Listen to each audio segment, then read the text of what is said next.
Russia vows to cut holdings of U.S. securities amid new sanctions, Iran test fires a new ballistic missile, and Turkey blames the U.S. for crashing its currency. House Foreign Affairs Committee Chairman Ed Royce weighs in on Sunday morning futures with Maria Bartiromo. Let's bring in California Congressman Ed Royce, Chairman of the House Foreign Affairs Committee.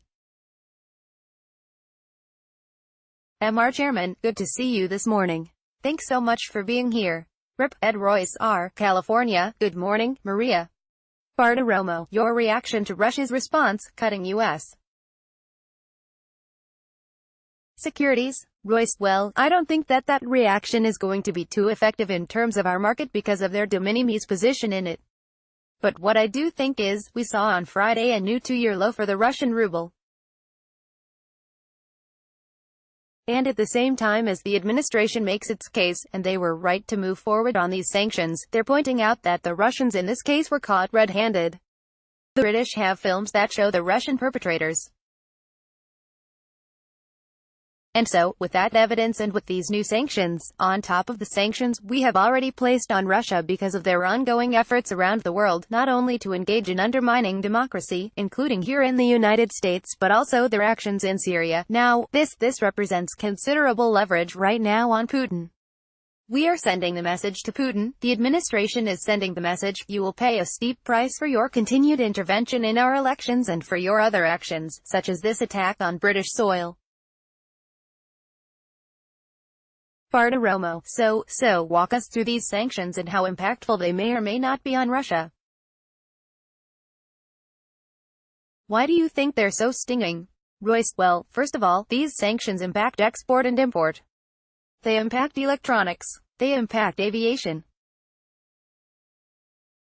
The second tranche of sanctions, which will go into effect in 90 days if Russia doesn't curtail these activities, could potentially affect the ability of Aeroflot to fly or land anywhere in the United States.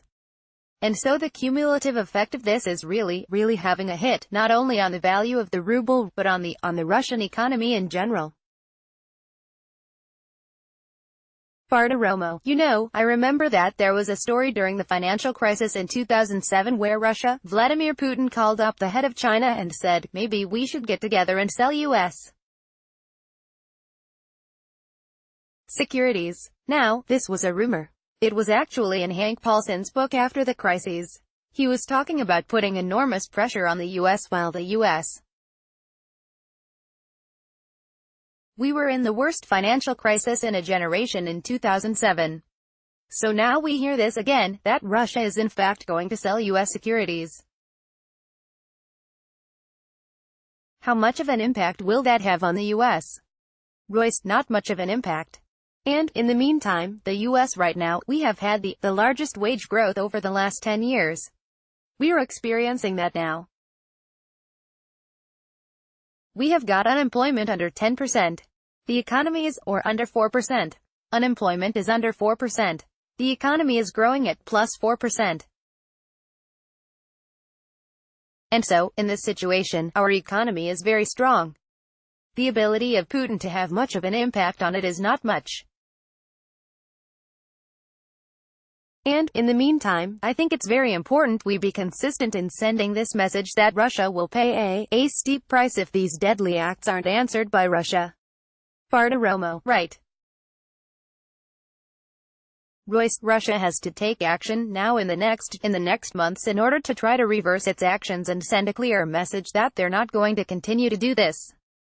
Bartiromo, sanctions also against Turkey this past week. We know that. And I want to ask you about Iran as well.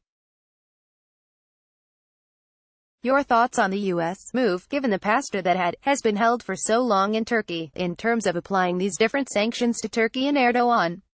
Royce, right. Well, Pastor Brunson has been held over 2 years. I think that, in terms of tariffs should be very narrowly deployed. And, in my opinion, the tariffs should, frankly, be focused right now on Beijing for their violations. I think that the types of sanctions that are effective on Turkey, the focus on the human rights violations, holding the pastor for more than 2 years, and, therefore, the sanctions against Turkish officials for human rights violations, I think that's effective. Bartiromo: yes, Royce, but if these tariffs become too widespread, the use of tariffs, that can have other impacts globally. And so I would keep that focus narrow, and on Beijing. Bartiromo: well, it seems that the administration they're waiting for Turkey's response. Royce: exactly. Bartiromo: and during my exclusive interview 2 weeks ago with the Vice President, Mike Pence, he told me that the U.S. is serious and wants Turkey to understand we want change. Listen to this began video clip. Mike Pence, Vice President of the United States, he wants to come home. And Pastor Andrew Brunson should be freed and should be allowed to return to his family, to his home, to his church and his nation in the United States of America. Transferring Pastor Andrew Brunson to home arrest is just not good enough. And the United States of America is prepared to bring sanctions against Turkey until Pastor Andrew Brunson is free. End video clip. Bartiromo: so, should we expect more with regard to Turkey? Royce: I think these bogus charges brought against Pastor Brunson have to end. He has to be brought home. And I think that Erdogan's authoritarian moves need to be countered. And so, as a consequence, I think he can expect more pressure. And I think it is in international interests to have Erdogan cease holding Americans as hostages, and including our NASA scientists there. Crosstalk. Royce: so I think he's going to face additional pressures. Bartiromo: let me turn to Iran. What can Congress do? What role do you see in terms of Iran in the U.S.? Now, I mean, the president has been adamant, very strong, against Iran pulling out of that deal. And now we see Iran not going back to the negotiating table, not really thinking that they're going to change their behavior as a result of the U.S. pulling out. And we still have questions about Europe and European companies doing business in Iran. What's next? Royce: so, our main problem with Iran, the main problem with the agreement was that it didn't include missiles, if you will recall, nor did it include Iran's terrorist actions. And so, as a consequence, you had the Ayatollah saying every military man must help us mass-produce intercontinental ballistic missiles. And you saw the missile test here recently in Iran. This needs to be addressed. And one of the things we were trying to do was to get the other partners in the agreement, and I think we were. The British and the French were being helpful. Germany wasn't, in terms of getting an agreement in which we address these other issues that were not in the original agreement. Bartiromo: right, Royce. And we did something about 12-13 years out in the agreement, everything sunsetted. So we had to address this sunset. And we couldn't get Germany to go along on that. Now additional pressure is being put by the administration directly on Iran. And you see it's coming at a time when there's widespread disruption across the country in cities all over Iran. Bartiromo: that's right, Royce, you see people go to the streets in protest. So we're turning up the pressure. Bartiromo: yes, let's not forget the impact that it's had on Turkey. I mean, last week, big weekend in Turkey, obviously, the Turkish lira plummeting down big last week, impacting all markets across the world. Erdogan also threatening to withdraw from NATO. So we see a real impact in terms of markets in Turkey.